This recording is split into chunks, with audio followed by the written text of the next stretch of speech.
Do you want to learn how to paint like the pros? Well, acquiring that level of skill requires a lot of practice, which takes time you don't have and dexterity you lost when you started taking more caffeine than sleep.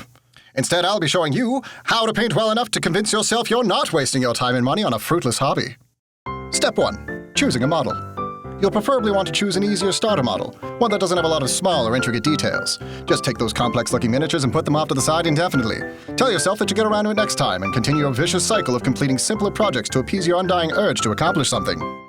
Step 2. Priming your model. Next, you'll need to coat your model in a preliminary paint called primer.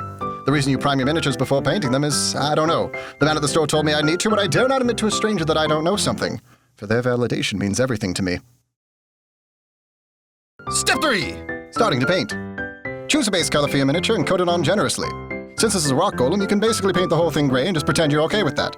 You don't need detailed line work, you just need to finish a project so you can finally get that small, long overdue dose of serotonin you've been lacking. Step 4. Detailing.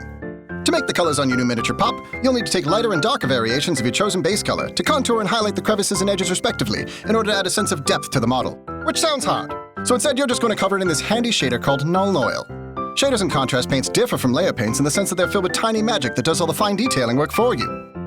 Step 5. Basing your model. You're almost done. This next step is an optional bonus step, adding a painted, detailed, or texturized base to complete the look of your new miniature.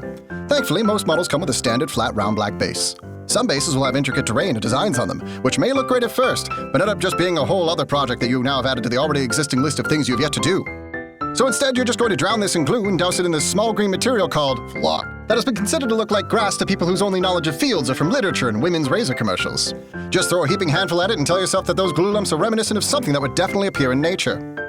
And there you have it! Your beautiful model is fully painted and ready to rock on the tabletop. Now just repeat this process with the rest of your miniatures, which I'm sure is a supply that will infinitely increase as you continue to give into those compulsory habits you developed over the years. You know, the ones that are slowly dragging you deeper and deeper into debt. What will happen first? Will you finish painting your miniatures, or will the sweet release of death free you from your everlasting gray shame? Toodles!